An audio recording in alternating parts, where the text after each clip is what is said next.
sort of vessel. It was it was blacked out. There was very intricate doorways. And I was in the center of a room which had a doorway in front of me, behind me, to the right of me, and to the left of me. They came up into points where the doorway would have been, and the rest was some sort of black metal with some weird inscriptions on it. And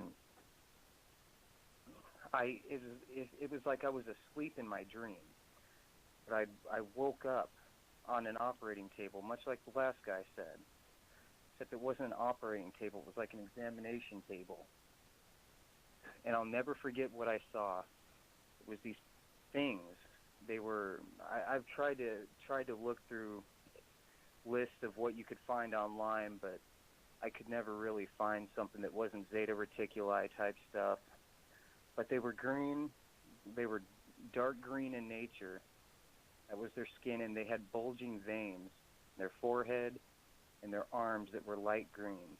They only had 3 fingers, as you would imagine it. Take your hand and put your thumb and your pinky together, and that's what you would see. You would only have those 3 fingers left. And they had thick black eyes. They were almond shaped, kind of like what you normally hear, your typical gray, but they weren't gray. And I'll never forget that, because in my mind there's this universal look of, oh crap. And I woke up on this table and I looked up at them and I smiled at them, and they looked at each other, and then one of them pushed something on the table, and it's like I got some sort of anesthetic and I was back out in no time. And I woke up in this other room.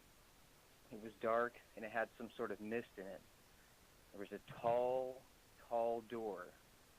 Well, let me ask you this. So you're saying that this might have been a dream, but then you're waking up within a dream? That's weird. I've never had a dream where I wake up in a dream. Give you a history. For the last 6 or 7 years straight, I've had more than 3 dreams a night.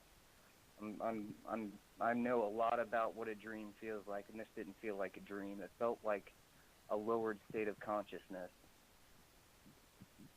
Something so do you think you would you're be awake, physically, but you wouldn't be awake. Do you think you're physically transported somewhere? You were physically abducted? I do, and I don't think that time applies in the way that humans think it does.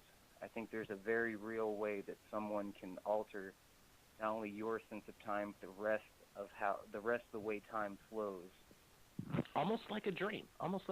Like dreams last for split seconds, but they could seem like they last for hours. So what you're saying is quite interesting there, that when you're abducted, time is no relevance. Exactly, and what made it very weird was at the end of it, I was in a dark hallway. Like I said, there was a very tall, what in my mind seemed like how an old school oak door would look? But I could see something on the other side. The door would open, and all of a sudden this weird, you've seen War of the Worlds, right? You've seen the probe that came into the basement. Sure. Yeah. One similar to that came in with an extremely bright blue light. And when it shined in my face, I lost all inhibition to do anything. All I wanted to do was follow that, and I followed it out in the hallway, and what I remember was seeing many more people. There was 8 or 9 more people in that hallway, and we were all walking towards some sort of, the only way I knew, what I felt in my mind is I was going back. And this isn't the first dream I've had of things like that, but it all started after I saw that one UFO. The only way I can describe it, and I don't want to call it a UFO because it went down into a lake near a park I used to live by. A USO. A USO.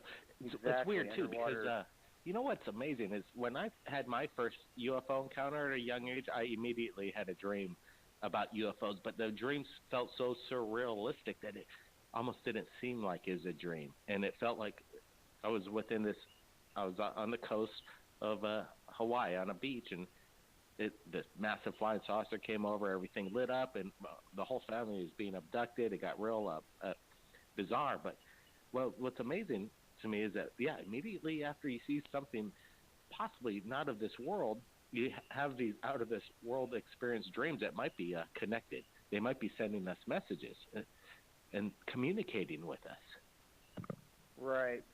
Well, to give you a little history of my past, I've had some sort of spiritual experience, I guess is what you would call it. I used to have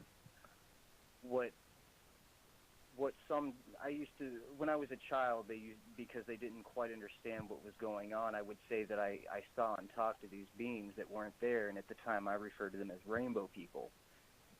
When my parents